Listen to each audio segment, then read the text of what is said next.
All right, there we go. Colton here again.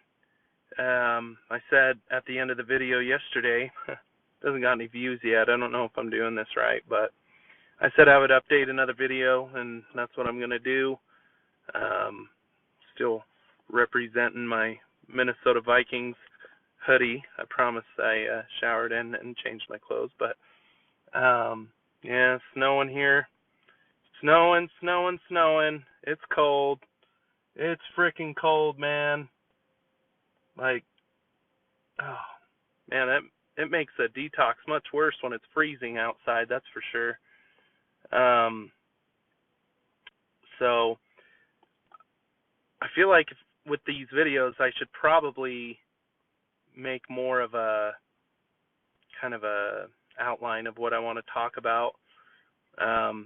Like I said in the first video, I guess today would be day 26 of the 3 separate detoxes I did.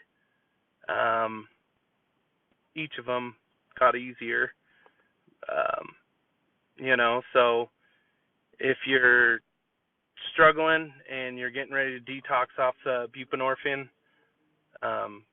make sure that you don't make the mistakes that I did. And that's kind of what inspired me to make the videos. I got some sleep last night finally, and that was freaking amazing. Didn't sleep like a rock or anything. I slept probably about 2 hours solid each time, and I would wake up and have to readjust, and things are getting better and better each day, and that's the goal that you need to have in mind, is that there's light at the end of the tunnel. And things will get better.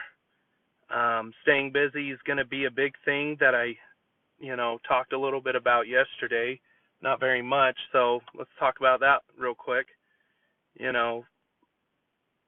I think trying to keep your mind occupied and things like that will really help. And some of the things I did to occupy myself and stuff was, I had to take care of my kids. I had to really push through and put a smile on for them, and that was helpful. Not everybody has kids, and I understand that, but as a parent, that I have to do what I got to do for the people that rely on me. So that was kind of just a thing that was there, and my kids are my life, so I have to do it, right? Laundry or feeding them, and watching the videos online of everybody else's experience and advice for the detox was very helpful at night, instead of just laying there and rocking back and forth and rubbing my legs and thinking, and there is a end in sight here. So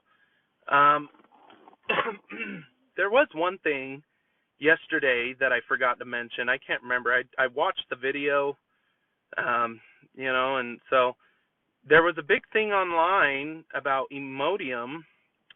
I don't even think I said it right yesterday, but yeah, I guess that's a thing, and I didn't like it. I took 2 one night, and then it was right before Christmas, and I was just wanting to get some sleep, and I kept hearing how Imodium would help. There was a couple people online saying, yeah, it can help, but I didn't like it, or yeah, it was a saving grace for me.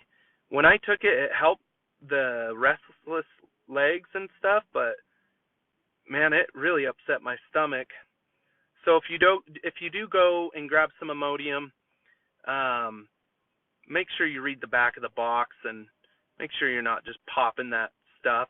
I'm sure we've all done our fair share of damage in our bodies through our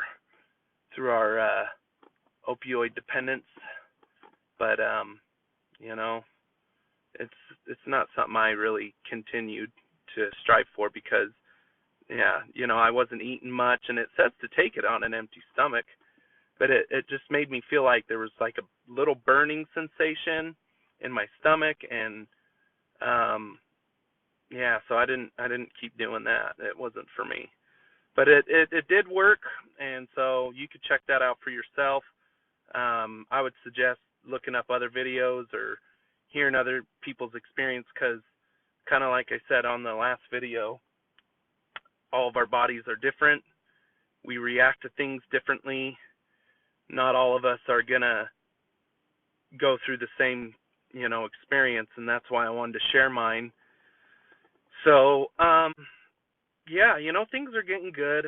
I'm sitting here in my car, and I'm getting ready to go do some homework in the library and do that and catch up on it. And so, on my next video, maybe I'll have a topic or something, or at least an update. Guys, I've lived through this addiction for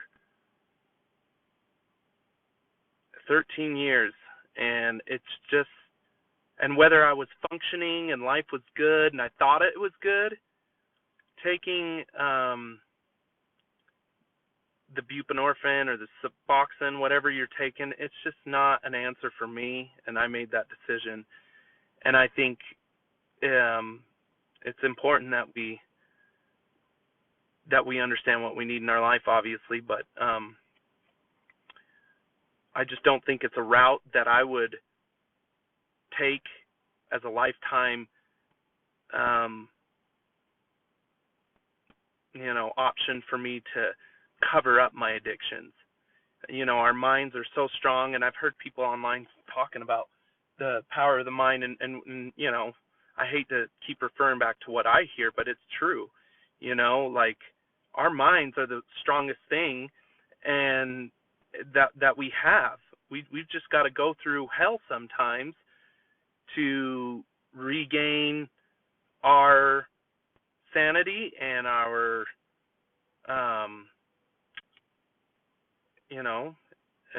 and ourselves and our souls. So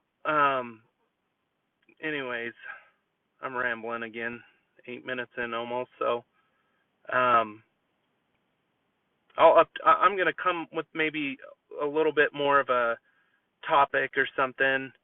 I hope I get some follows, because I would like to interact with anybody else, or hear from anybody that that my opinion or my feedback helped them. Got a lot going in my life right now. Got a lot on my mind. So all power to you guys, and we can do it, and you can do it.